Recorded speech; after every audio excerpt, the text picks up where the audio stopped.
So the Chinese leader Xi Jinping and Vladimir Putin, the Russian leader, showing a united front in Russia's standoff with Ukraine.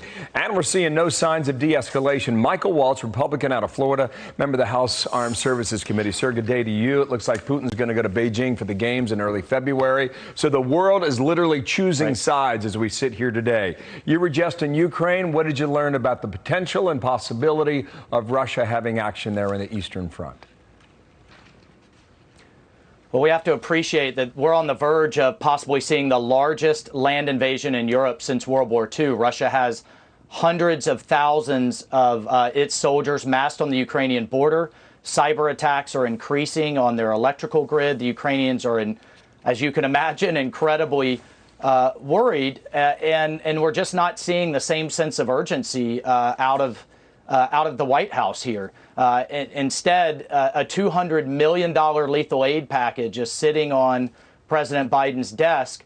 And folks, I think they're taking the same flawed approach that they took in 2014, where it's, they don't want to antagonize the Russians. They don't want to provoke. But instead, that perceived weakness and inaction and indecision is doing the exact opposite. Well, interesting. John Kirby from the Pentagon was with me and Dana here in New York yesterday. And on that topic, he said, we went forward with the $60 million in aid that was passed over the summer, and that money continues to go to Ukraine as of this past October. Now, on a different front, we asked Kirby about Afghanistan and the number of Americans that were said to be there. Turned out how many more there actually were there and what their status is of getting out. Here's how the exchange went. The number was a bit of a moving target. What I think is encouraging, though, is that now almost 1,000 since August 31st, since we left, have been brought out, and we're continuing to look for others that want to go. The problem with the number is that you are off by 90%.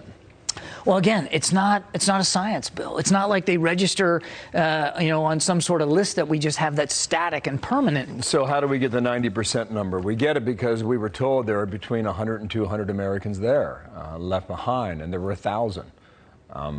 That's not even close.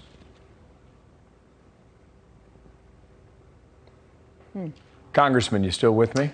Yeah. No, I'm sorry. Okay. Yeah. Look, I got to be I bring honest this with up you. is because you have been working day and night to help the people who helped us in that country. Continue. I have to be honest with you. I find that kind of spin and disingenuousness just disgusting. And thank God for these veterans groups who have stepped up to do what their government should have been doing. But you notice from President Biden to Kirby to across his cabinet, Anthony Blinken, they've constantly said there are so many Americans left behind of those that wanted to leave. And they put that caveat in there, and that's given them this wiggle room. Find me an American that didn't want to leave. The reality is they didn't want to leave their families behind, and it was unclear their family status. I don't think Kirby or Blinken or anyone else would have left their family behind in a Taliban-controlled country.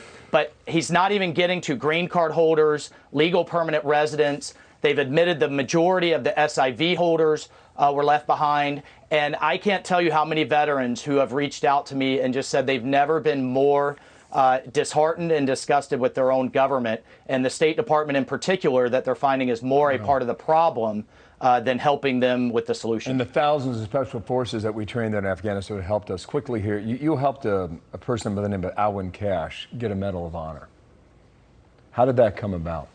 So, well, I worked with Representative Stephanie Murphy. This was a bipartisan effort to get the legislation through last year for Sergeant Cashe to receive the Medal of Honor for running into a burning vehicle, even though his own uniform was soaked with fuel, and literally caught fire while pulling out all of his soldiers. Several of them died, but several of them lived. And to the very end, he refused care and was asking about his men. And just this is a day to celebrate the best of America.